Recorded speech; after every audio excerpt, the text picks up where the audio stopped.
I'm so happy to do this oratorio. You know, Messiah is the Christmas and Easter oratorio. Judas Maccabaeus is the Hanukkah oratorio, and we'll get to why that is. Here we have Mr. Handel in a very familiar portrait, and we have the first edition of the score of Judas Maccabeus, the first full score, printed by William Randall, who was the successor to Walsh, his publisher. Handel composed Judas Maccabeus in 1746, and it was premiered April 1st in 1747. And depending on how you count them, it was his 15th English oratorio. Handel continued tinkering. I like to think he was perfecting the oratorio, adding music from other oratorios, newly composed arias, including one of his last compositions ever, Zion, Now Her Head Will Rise, from 1757, which we will use in our performance. He revived it at least 54 times, which has to be some kind of a record, considering that from the time he wrote it to the time he died, he lived only another 12 years. Now, this is the Royal Opera House, Covent Garden, which was on the site, built on the site of a convent garden. And this is opening day in 732. It was built by John Rich, who was Handel's collaborator in producing his operas and his oratorios. And you see Mr. Rich being carried on the shoulders of an actor into the theater. And here in the first row are all his great actors coming for the first performance. At this point in Handel's life, his monarch was George II, who reigned from 1727 to 1760. He was born in Germany, and he was the last British monarch to be born outside of Britain. And he was the last British monarch also to lead his troops into battle at the Battle of Dettingen. He was a staunch patron of Handel, and he had two surviving sons. Here on the left side of the screen, you see his eldest son, Prince Frederick, Prince of Wales. Now, George hated Frederick, his eldest son, and Frederick the son returned the favor. He hated his father. And Frederick became the leader of the political opposition. And actually, Frederick died before his father did, so he did not inherit the throne, which pleased his father very much. On the right side of the screen, you see George's favorite son, who was William, Duke of Cumberland, who's very important to the oratorio Judas Maccabeus. Actually, both of these gentlemen had a lot to do with the production of this oratorio. This is a kind of Handel timeline, and this is one of my favorite books, Handel, A Life with Friends, by Ellen Harris, the Handel scholar. Handel was a very private man. He left almost no private letters, no diary, no personal communications of any kind. So what Miss Harris did, a brilliant thing, is she made a biography of many of his associates, colleagues, and friends, so we can get a feel of his life and what he was like as a person. And it's a fascinating read. And one of the things she does is she shows how clever Handel was at his choice of operatic subjects. His choice of operatic subjects was not random. They were always chosen in a kind of Wall Street Journal, New York Times, CNN, Fox News kind of way. Whatever was on the front page of the paper, Handel found a subject to write an opera or an oratorio about to attract the audience. That's why he died a very wealthy man. Imagine a rich composer. There weren't many of them, and Handel was one. But you see this timeline. King George II ascended the throne to music by Handel, the coronation anthems, in 1727, the same year that Handel became a naturalized citizen of Britain. Then, 10 years later, Spain declared war on Britain. Then a few years later, France joined in the fray. Then 1743, we have the Battle of Dettingen, which I don't know much about British military history, but what I read was not so much a victory as a lucky escape for George II. But the Brits described it as a victory. Then, in 1745, was the Jacobite rebellion led by Bonnie Prince Charles. And this is pivotal to Judas Maccabaeus. This is why the oratorio was written. And we'll get more to Bonnie Prince Charles in a minute. He was defeated at the Battle of Culloden in 1746. And immediately Handel wrote the occasional oratorio in 1746, which is mostly recycled material, including some of the coronation anthems. But then in 1747, as another tribute to William, Duke of Cumberland, and his success at the Battle of Culloden, he writes Judas Maccabaeus. Now, there was a tune in England at this time that actually topped the charts, absolutely topped the charts.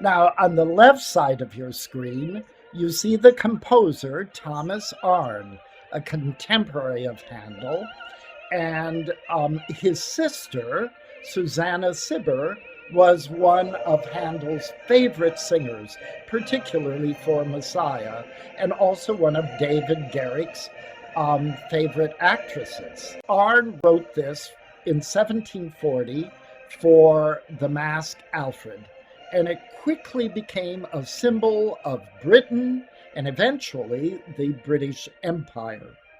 It spoke of liberty, a united people, a common Protestant religion, and a common enemy, which was Catholic France and Catholic Spain. Handel quoted it himself in the occasional oratorio. And here we hear Delia Wallace and the BBC Orchestra and the last night of the proms.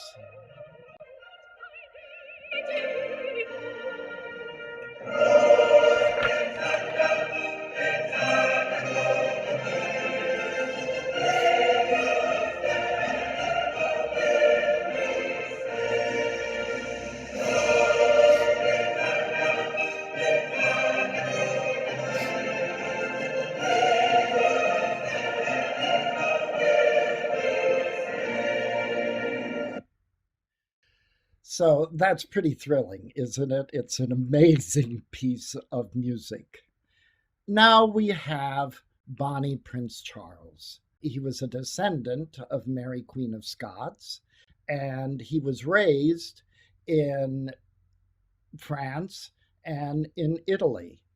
And he was financed by France to come to Scotland and rebel against England to try and claim the throne. And he had many sympathizers, not only in Scotland, but also in England. They were called non-jurors. They would obey the laws, but they would not swear allegiance to George I, or in this case now, George II. The librettist of Messiah was a non-juror, William Jennings. He colored in the lines, he obeyed the laws, but there was one God and there was one King of Kings, and it was an illegitimate king on the throne of England.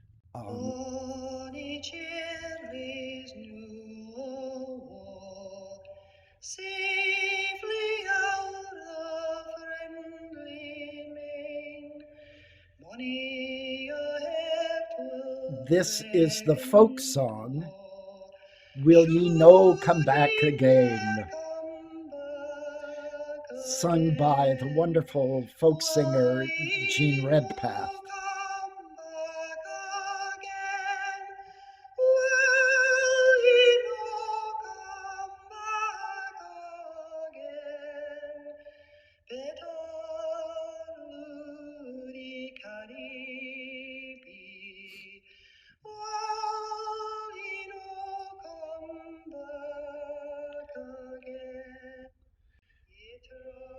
This folk song was written actually a little bit later, after the rebellion, but it's something that was very dear to Scottish hearts and Scottish identity.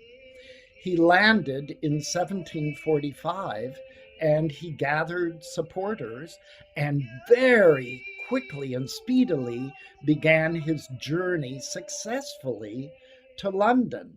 And that was part of his downfall. He made such advances that the French could not get their army together. There was a storm in the Channel. The French could not get across the Channel with their forces. And so Bonnie Prince Charles was defeated at the Battle of Culloden. And this is the Battle of Culloden, where William, Duke of Cumberland, was successful.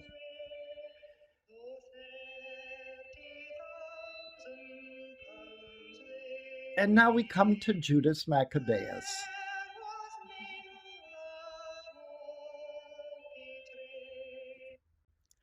And one of the most famous choruses from Judas Maccabaeus.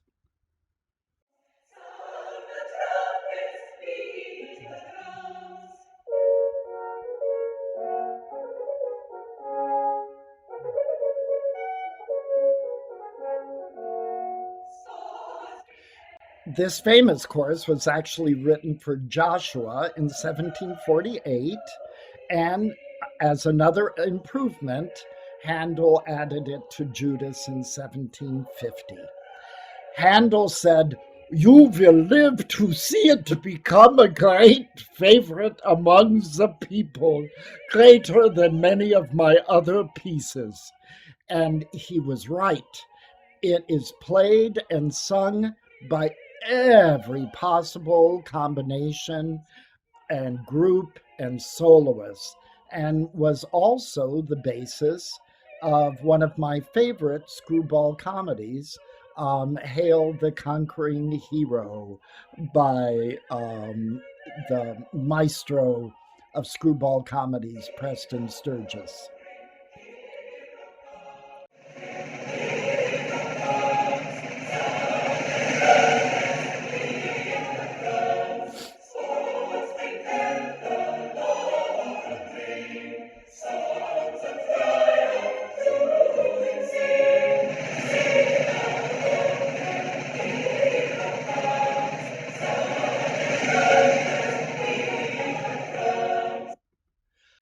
I can't wait. It's such a glorious piece of music with the horns, the trumpets, and, as Handel said, the warbling snare drum. Now, perhaps we need to take a moment and turn to our librettist, Thomas Morell, seen here in an etching by his neighbor and friend, William Hogarth. And in the background, you see an organ, which shows his interest in music. Morell was a librettist for many of Handel's oratorios. You also see I think this is heraldic devices or architectural devices, some sort of a measuring device on the wall, and he's working. His piece of paper here says thesaurus. So he was a very interesting scholar, a minister, and he was suggested as a librettist to Handel by the Prince of Wales, who was another neighbor of his. A contemporary describes him thus: "He was a warm friend, a cheerful companion who loved a jest, told a good story, and sang a good song." And now I think it's a good moment to talk about why the choice of Judas and the Maccabees was so appropriate and so brilliant. The Jewish tribe of Maccabees at this time was under the domination of the Greek king Antiochus, who set about Hellenizing his kingdom, making everything more Greek, banishing Jewish culture and forbidding Jewish religion, and placing statues of Jupiter, Bacchus, and other idols in the Jewish temples, and forcing them, the Jews, to sacrifice to the pagan idols. This is all so familiar and is happening now. The Brits easily identified with this, and the recent attempts at a hostile takeover of their country and their Protestant religion by Popish Catholic France, and at the same time, pro-Catholics in Britain, and there were many, could also identify themselves as an oppressed minority. And the oratorio was also a thank you to the Jewish community who had bonded together to stop a run on the British banks and had financed warships in case the battle continued in sea. It is also such a malleable story that it was adapted in the 19th century by Italian librettists for their struggle for the unification of Italy. And in the most bizarre way imaginable, it was Aryanized by the Nazis during World War II, who made Judas a German hero, which they justified by saying a German Judas agrees more with Handel's music.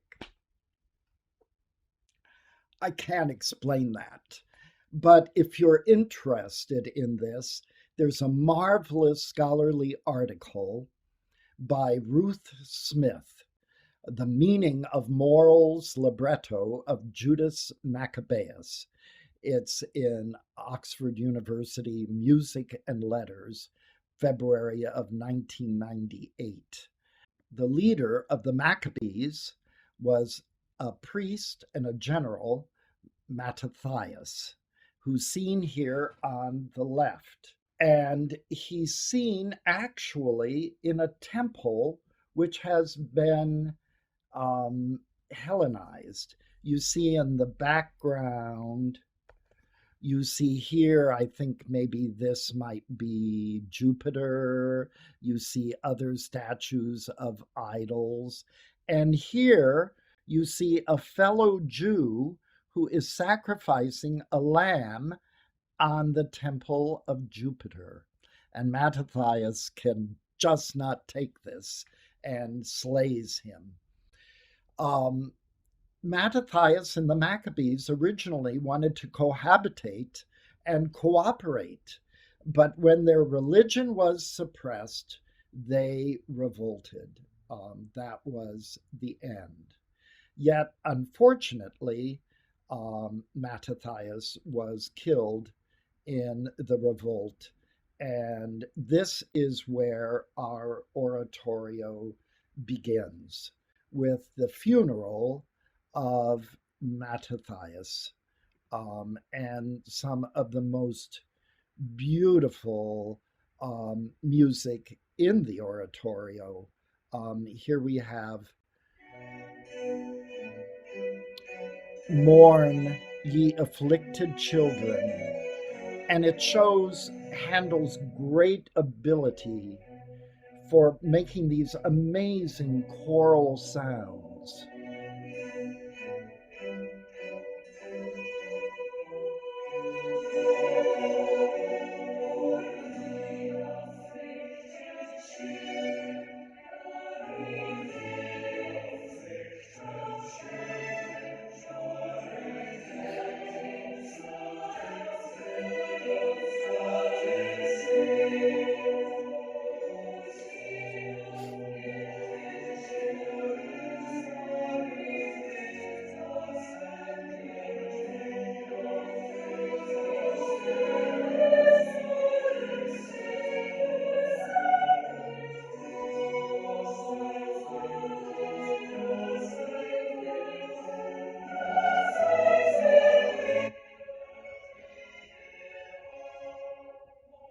Unfortunately, the Greek and Syrian soldiers took over Jerusalem, which and were garrisoned in the Jewish homes, which forced the Maccabean Jews to flee into the hills to save themselves.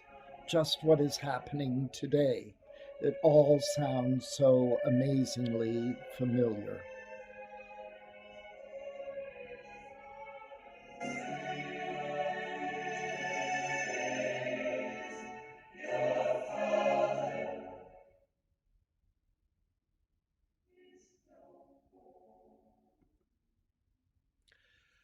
Amazing, amazing music.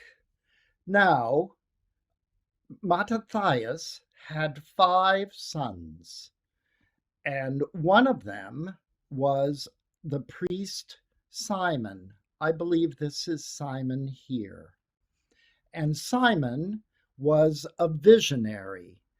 He was a warrior priest given to visions and trances. In England at this time, there was a religious struggle between deism and Enlightenment movement that believed in God, but a God that did not interfere with humans and human activity. Their opposition, the anti-deists, believed in an active, participatory God who aided humans, believing, faithful humans, by performing miracles and aiding them in their virtuous works. Now, Thomas More clearly was an anti-deist, as was Charles Jennens, the librettist of Messiah, because both of these oratorios are packed full of miracles. I love Handel's treatment of recitative, especially these mystic ones. This is, I feel the deity within, when Simon becomes inspired by this connection with a very participatory God.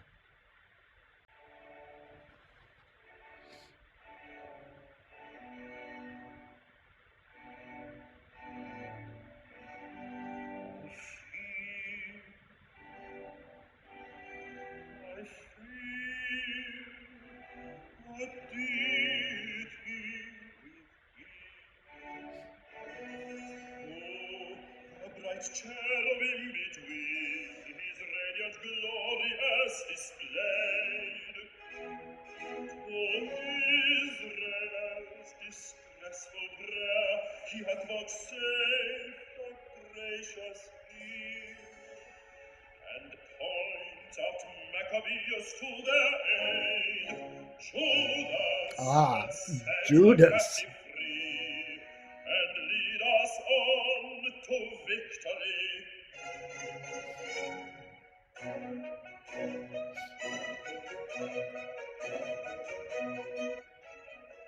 Simon encourages the Maccabees to fight and to choose Judas, his brother, as a leader, which is a nice division of labor. Simon will take care of the spiritual needs. He'll keep supplying visions from his trances, and Judas will lead them into victory. And here we have Judas in the famous painting by Paul Rubens in 1634. And up here at the top of the painting, you can see the head of the opposition leader, Nicanor, the oppositional general, carried forward on a sword, as is described in the libretto. These people meant business. That was meant to terrify the warriors of the Syrian warriors and to give hope to the Maccabees.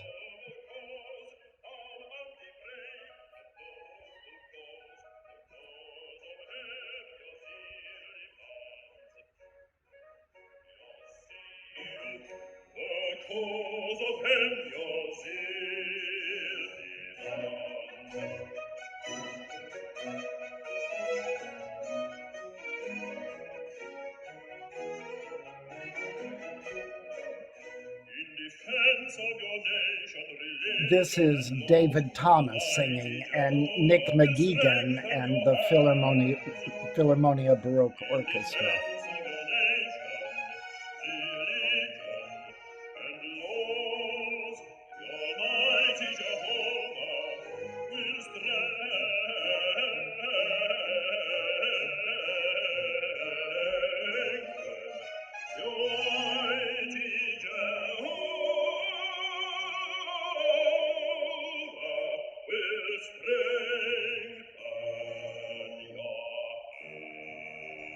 Wow.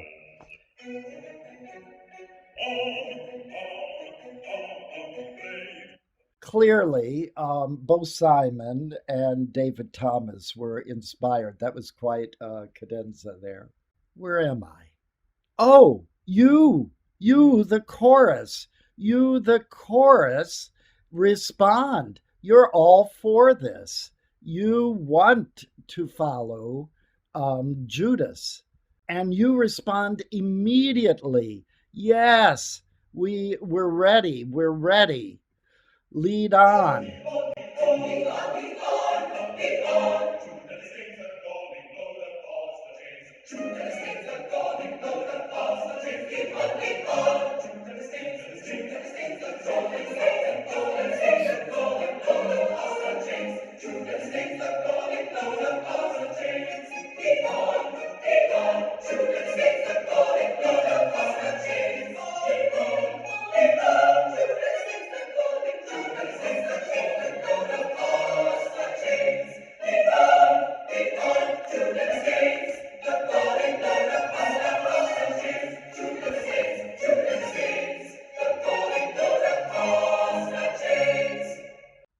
I love that chorus. It's very short, but it encapsulates Handel's ability to capture a mood immediately, the excitement of the crowd, the moving forward of the crowd, the energy. Here now, we have another representation of Judas, and this is Judas from Marvel Comics, the Marvelous Crusaders. He was known as the Hammer, probably for his military prowess and swiftness, and maybe for his profile, which was a little hammer-like. But personally, I love his nickname because my middle name is Thor, and Thor was famous for having a hammer too. Judas was a guerrilla warrior. He had escaped into the hills and he knew the terrain better than the Syrians and invading Greeks. And he knew that it was important to wait and to attack when the larger, more well equipped enemy was not expecting an attack. Judas is an incredible character. In the Middle Ages, he was identified as one of the 9 worthies, as the ideal of chivalry. We had 3 pagans, Hector, Alexander the Great, and Julius Caesar, 3 Jews, Joshua, David, and Judas, and 3 Christians, Charlemagne, King Arthur, and Godfrey of Bouillon. I don't know if you're Messiah groupies, if you've read Handel's Messiah, a rhetorical guide by one of my idols, Judy Tarling. You see, I worship idols too. My idols are musicologists and singers and conductors. And she points out that these composers were like scientists. They had a toolbox of musical ideas that they could use very quickly to represent the emotional, pictorial content of the text. And Thomas Morell is invaluable to students of Handel because he leaves us with several descriptions of how Handel worked. He talks about his coming to Handel with the completed first act libretto. Handel said, "Gut, gut, das ist alles gut. Now, how do you intend to go on?" Thomas Morell said, "Well, Um, the Israelites are successful in battle, so Act Two should start with something like "Fallen is the foe," or something like that. No, I will have that. I will have that. And he immediately went to the keyboard and started working it out. Fault is the foe. Fault is the foe. I like that. Now, go on, go on, go on. Morrill said, well, I'll bring you something tomorrow. No, something now, now. Okay. So fall thy foes, O Lord. Gut, perfect. So fall my foes, O Lord. So fall thy foes, O Lord. And sat down at the keyboard and continued writing this incredible chorus that begins part two. We hear the battle music. This is what Monteverdi called the stile concitato, the excited style, the 16th notes. You can hear the clank of the swords. Fall is the foe, fall is the foe. So fall thy foes, so fall thy foes, O Lord. This is a French print from the 19th century, a student of Doré.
It's amazing all the different ways Handel finds for us to fall.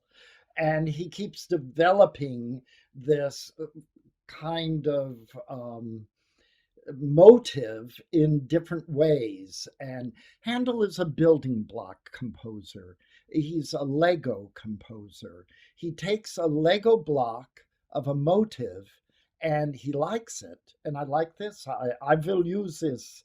And he uses it in a different color, in a different key, in a different mode. He inverts it, he expands it. Just an amazing composer, my favorite, among other favorites. Now, here we have Harry Rowe, the trumpeter. Harry Rowe was the trumpeter to the Duke of Kingston's Light Horse Dragoons, and he served at the Battle of Culloden. And when I was researching this lecture, I fell in love with Harry Rowe. Because besides being a trumpeter of note, he was also an itinerant puppeteer and a theater owner and playwright. So I guess, like most musicians, he needed a couple of other jobs to make ends meet. There are two battles described in our oratorio, but in reality, there were many battles. In real life, lasted about 5 years. I assume you don't want a performance that lasts 5 years. Um, Handel uses the trumpet so psychologically in a kind of tantric way, delaying its arrival until it bursts onto the scene. And this is Handel's trumpeter, Valentine Snow in this marvelous painting by, sadly, an anonymous painter. Now, we have the elephants. The Syrians had a special weapon, and that was these incredible elephants which terrified the Maccabees. And Judas's brother, which I think you can see here, actually manages to slay an elephant. I think this is the point that it happens, but perishes in the attempt because the elephant falls on him. And Judas pays tribute to his brother Eleazar with the aria "With honor, let desert be crowned." And it's an amazing moment. Then we have a triumphant battle, definitely decided in favor of the Maccabees, and even with the elephants, which you see here on the temple wall. This is a depiction of the first Hanukkah. The Syrians are defeated and the Maccabees are successful. And they cleanse the temple, which of course was filled with pagan idols. And they try to light the sacred lamps, but they can only find enough sanctified oil for one lamp. But miraculously, it burns for 8 days, which is the first Hanukkah. And it's what we celebrate from now on.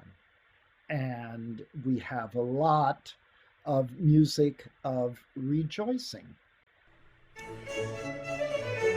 And here we have the brilliant aria, "So shall the lute and harp awake." This is sung by a wonderful friend of mine, Lisa Safer.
And we come to the end of the oratorio, which is a beautiful chorus in praise of peace and liberty.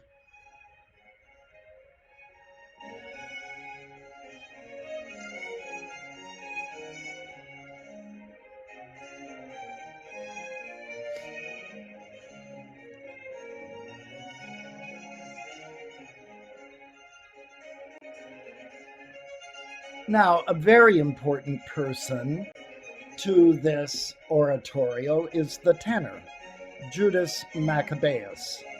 And originally that was John Beard, seen here in contemporary print, contemporary to Handel. He was an amazing man. He was a wonderful singer, wonderful actor who acted in plays and what we would call musical comedy. And of course, his big aria is Sound and Alarm, which we'll end with.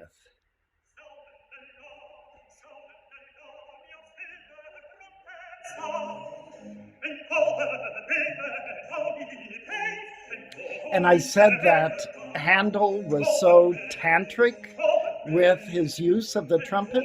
This fabulous aria starts out with only harpsichord and cello.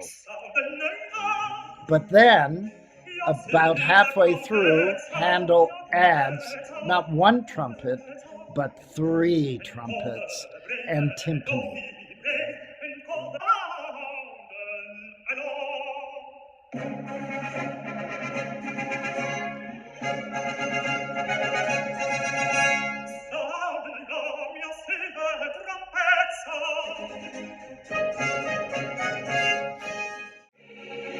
And what do you do when you're tired of listening to the trumpet? You bring in the chorus, which is the most important part of these fabulous oratorios.